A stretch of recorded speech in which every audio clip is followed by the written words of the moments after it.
Mapagpalang araw sa inyong lahat mga kaswang at sa inyo rin po Sir Casper. Tawagin niyo na lang po ako sa pangalang Carl. Nakatira dito sa Quezon City. Ang edad ko po ngayon ay 46 na.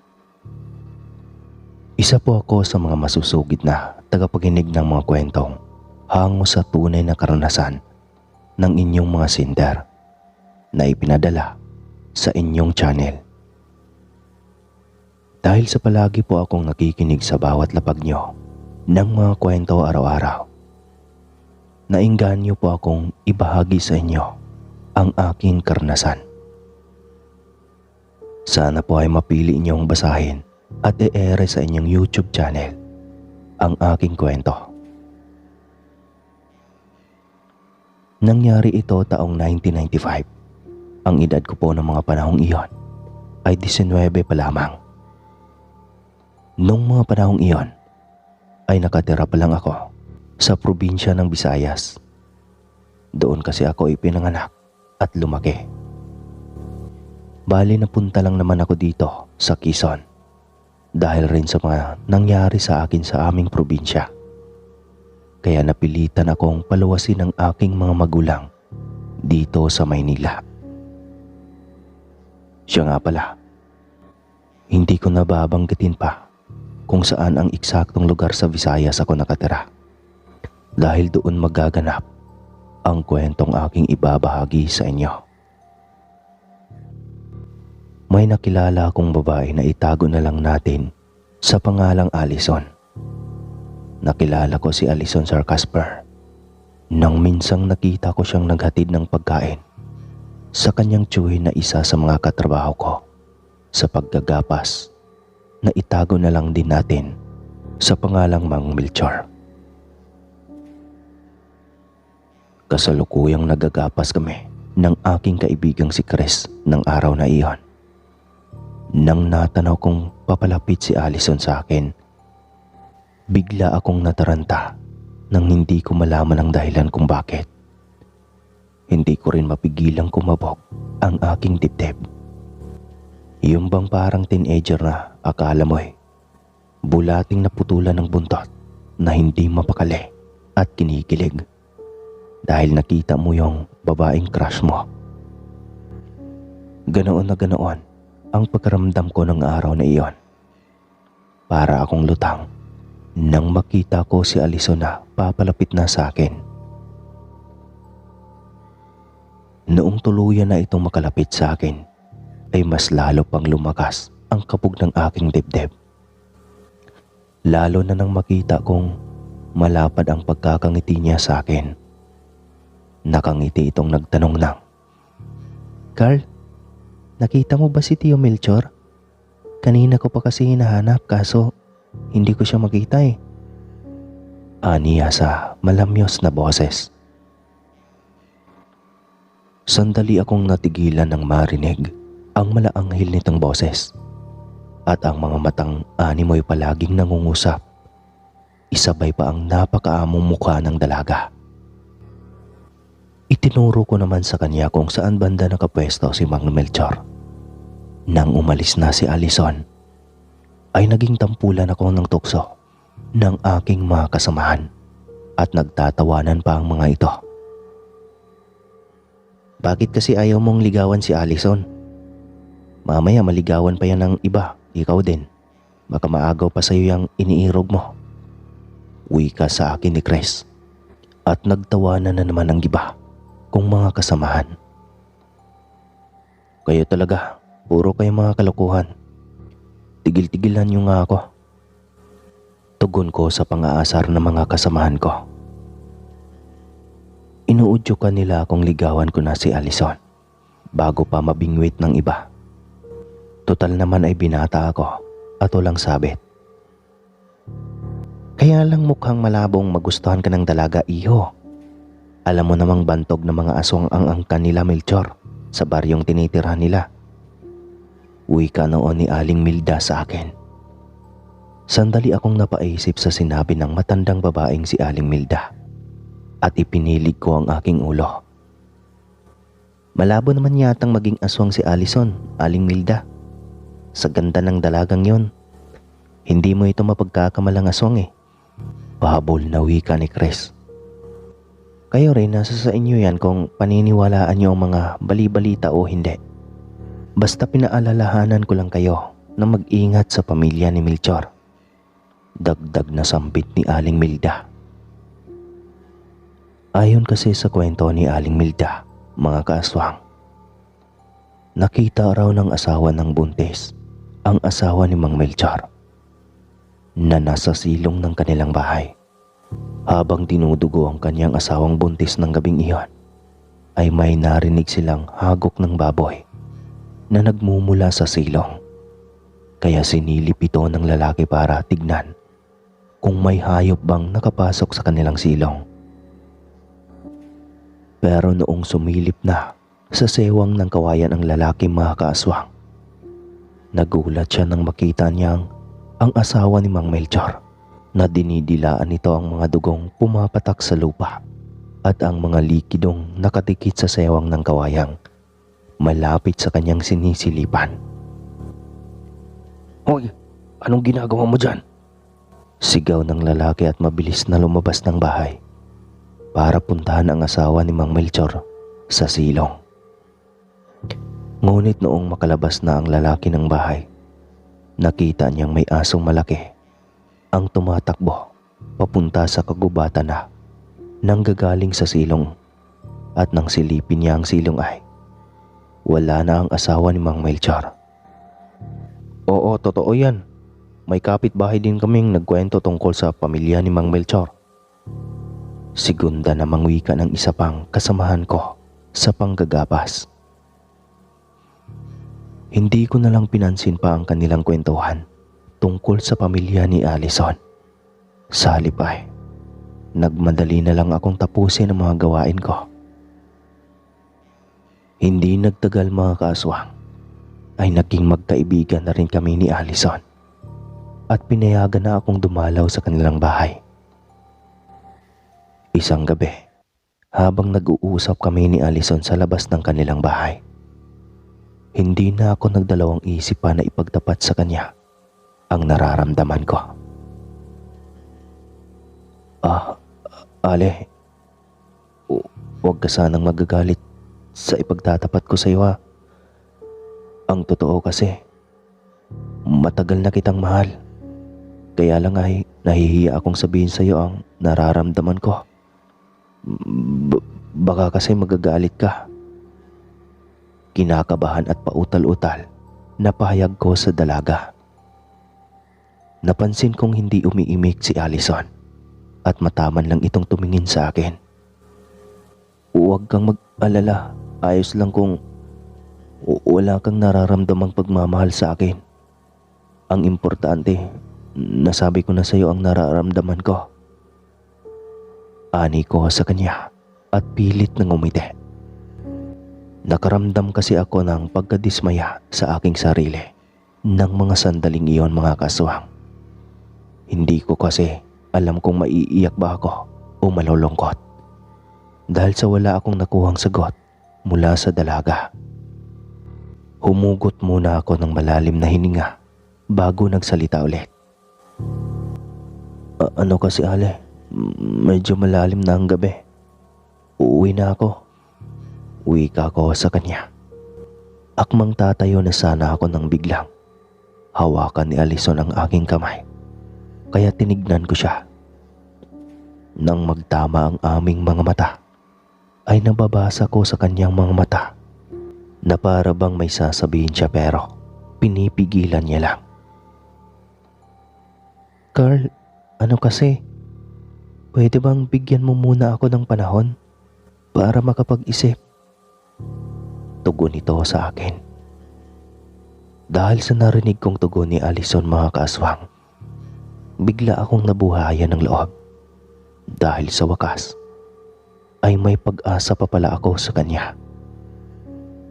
Ang buong akala ko kasi ay wala na akong pag-asa sa dalaga at uuwi akong luhaan. Magmula ng gabing unang beses kong ipinahayag kay Allison ang aking nararamdaman, ay palagi na akong bumibisita sa kanya. Nagtiyaga talaga akong magbabalik-balik sa kanila. Kahit na malayo ang kanilang lugar. Sa kabilang baryo pa kasi nakatira si Allison at nilalakad ko lang iyon ng mahigit kalahating oras bago marating ang kanilang bahay. Sa ilang gabing nagbabalik-balik ako sa kanilang bahay, napansin kong si Allison lang ang tao sa kanilang bahay. Tsaka sa tuwing bumibisita ko ay sa labas lang ng kanilang bahay kami nag-uusap. Noong una ay hinayaan ko na lang ang mga napapansin ko mga kaaswang. Baka kasi ginagabi lang talaga sa trabaho ang kanyang mga magulang. Nagkataon lang din na sa tuwing pupunta ako sa kanila ay wala ang kanyang mga kapatid. Kaya rin siguro ayaw niya akong papasukin sa loob ng kanilang bahay. Pangit rin kasing tignan kapag nag-iisa lang yung dalaga sa bahay tapos papasukin niya ang kanyang manliligaw. Isang gabi, naglalakad na ako noon sa kalsada ng gabing iyon galing sa bahay ni Allison nang may nakasalubong akong mag-asawang matanda. Malayo pa lang ang mga ito ay natanaw ko nakakaiba kong tumitig ang mag-asawa na ito. May mga ilaw na rin kasi sa gilid ng daanan ng mga panahong iyon.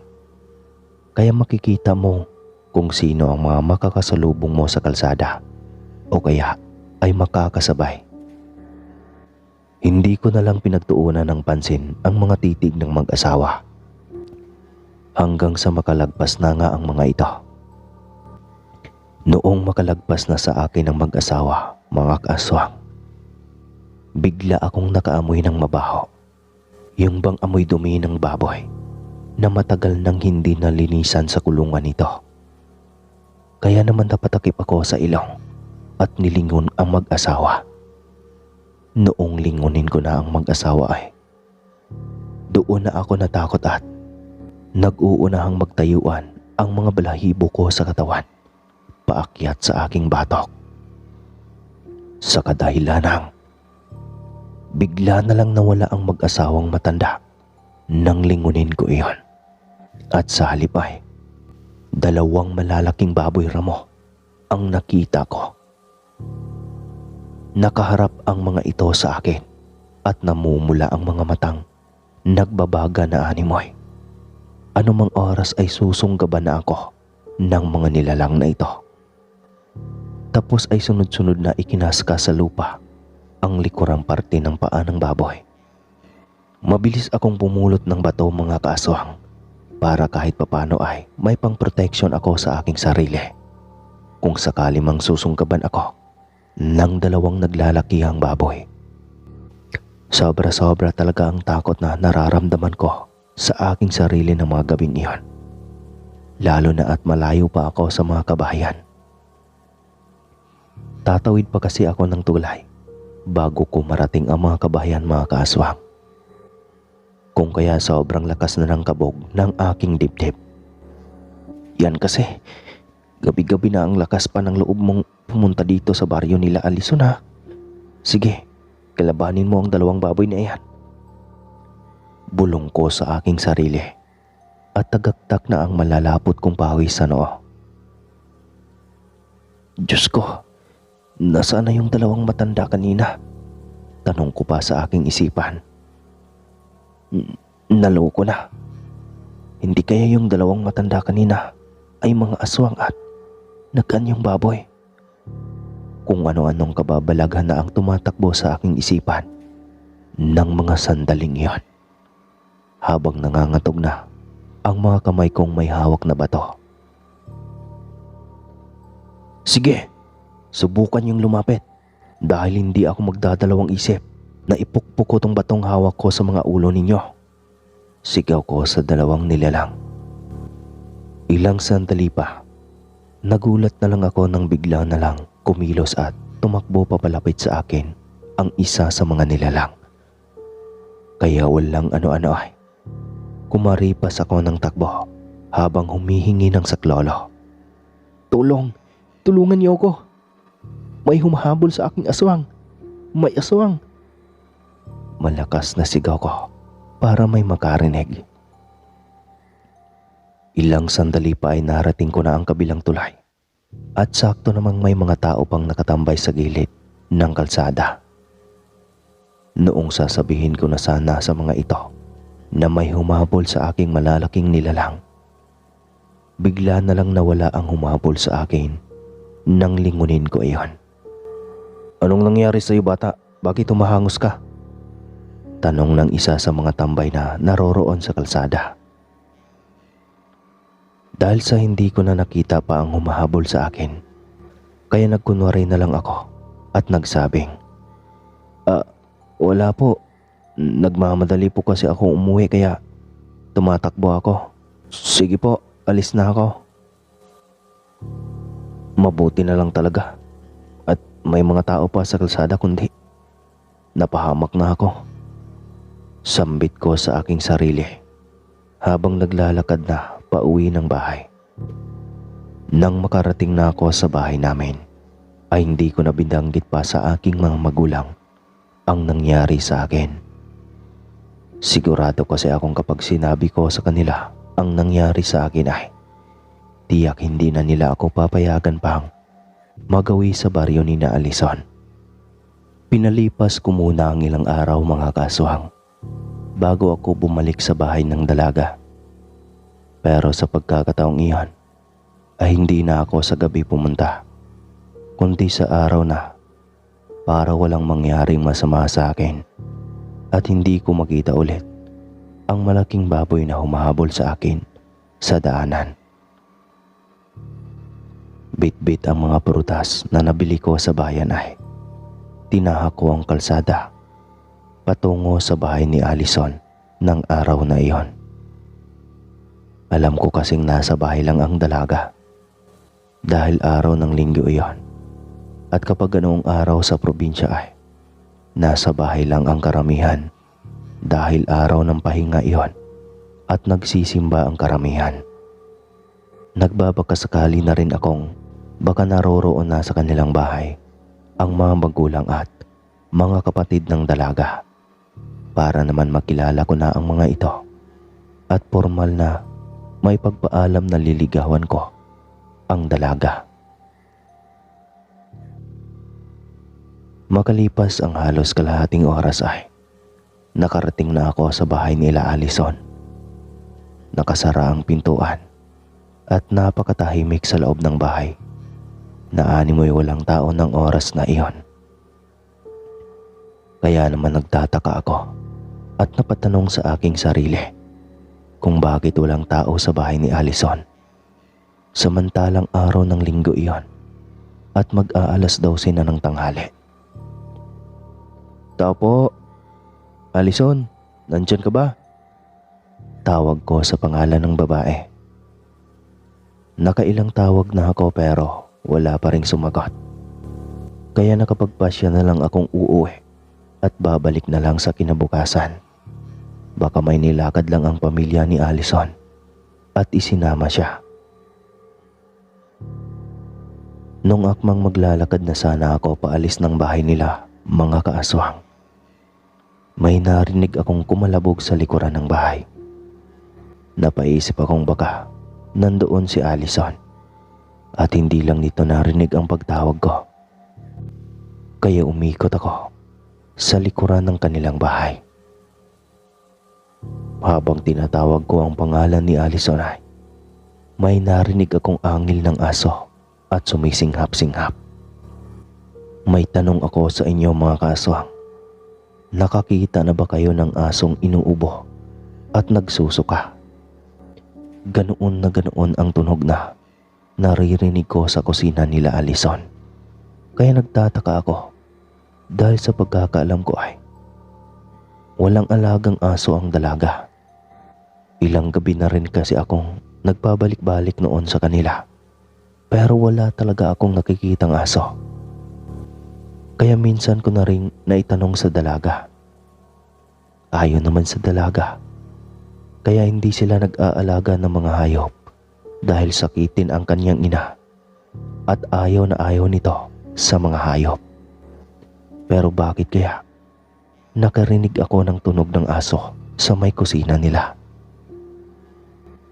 Dahil sa kuryosidad ko ay naghanap ako ng butas para makasilip sa kanilang kusina.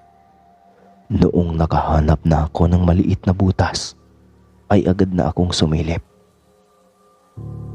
Nung makasilip na ako mga kaaswang, hindi ako makapaniwala sa aking nakita.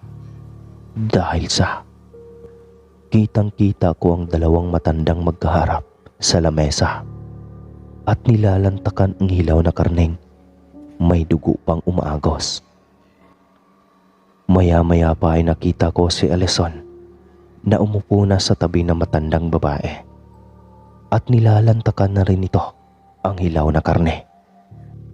Kamunti ka na akong maduwal at masuka ng mga oras na iyon dahil hindi na nakayanan ng aking sikmura ang mga nakita ko. Bahagya ko pang tinitignan ang matandang babae na katabi ni Alison dahil parang nakita ko na iyon. Kaya lang ay hindi ko alam kung saan ko siya unang nakita. Ilang sandali pa ay bumalik sa aking alaala ang mag-asawang nakasalubong ko malapit sa may tulay. Kamukhang kamukha iyon ng katabi ni Alison na matanda. Napatakip na lang ako sa aking bibig nang makumpirma kong iyon nga ang matandang nakasalubong ko nang gabing hinabol ako ng malaking baboy. Para akong sinakluban ng langit ng mga oras na iyon. Pilit ko mong isipin na hindi si Alison ang nakita kong kumakain ng hilaw na karne mga kaaswang. Ngunit hindi ko magawa. Iyon talaga ang totoo. Dahil sa mga nasaksihan ko ay hindi ko na nakayanan pa. Kaya dahan-dahan na akong naglakad paalis sa bahay ng dalagang minahal ko ng lubusan. Hindi ko alam kung ano ang gagawin ko. Kaya hindi ko na malayang nag-uunahang pumatak na pala ang mga luha ko. Nanlulumo akong umuwi sa bahay at nagkulong na lang sa kwarto habang patuloy na umiiyak. Kinagabihan, nagulat na lang ako nang biglang kumakalabog ng malakas ang aming bubungan. At may naririnig akong malakas na pagaspas ng mga pakpak at huni ng tiktik. Kaya napabangon ako mula sa pagkakahiga at sumilip sa bintana kung ano yung ingay na narinig ko. May nakita akong babaeng nakatayo sa di kalayuan, malapit sa may poste ng ilaw sa labas ng aming bahay. Nakatingin ito sa bahay namin, mga kaaswang. Kaya tinitigan ko iyong maigi para malaman kung sino iyon. Maya-maya pa, may naririnig akong boses na tila ba bumubulong lang iyon sa aking tainga at tinatawag ang pangalan ko. Alam kong boses iyon ni Alison, kaya mas lalo naman akong napaiyak. Dahil nararamdaman kong si Alison ang babaeng nakita kong nakatayo sa labas ng aming bahay. Hindi ko alam kung lalabas ba ako ng bahay para lapitan ito o hindi. Dahil natatakot ako sa mga nakita ko kanina sa kanilang bahay. Pero sa huli, mga kaaswang, nanaig sa akin ang pagmamahal kay Alison. Kaya lumabas na ako ng kwarto at tinignan ko kung tulog na ba ang aking mga magulang. Noong makumpirma kong tulog na ang mga ito, ay nagmamadali na akong lumabas ng bahay at nilapitan si Alison. Hindi ko na inisip pa kung may mga kasama ba itong aswang o wala, at hindi ko na rin inisip pa kung mapapahamak man ako ng mga oras na iyon. Gabi na. Anong ginagawa mo dito? Umuwi ka na. Wika ko sa mababang tono. Patawarin mo ko, Carl. Pero kailangan na kitang layuan. Dapat noong una pa lang hindi na kita binigyan ng pagkakataong ligawan ako. Hindi ko alam na aabot tayo sa ganito. Inaamin ko. Matagal na rin kitang minahal, kaya lang ay hindi tayo pwede. Kasi aswang ako, Carl. Tuluyan ang bumuhos ang aking mga luha nang marinig ko mula sa mga labi ng babaeng minahal ko. Ang mga katagang hindi pwedeng maging kami at lalayuan niya ako. Ale, mahal na mahal kita. Kaya kong tanggapin kahit ano ka pa. Tanggap kita, Ale. Please, huwag mo akong layuan ha. Please. Pagsusumamo ko sa dalaga habang hinahawakan ang mga kamay nito.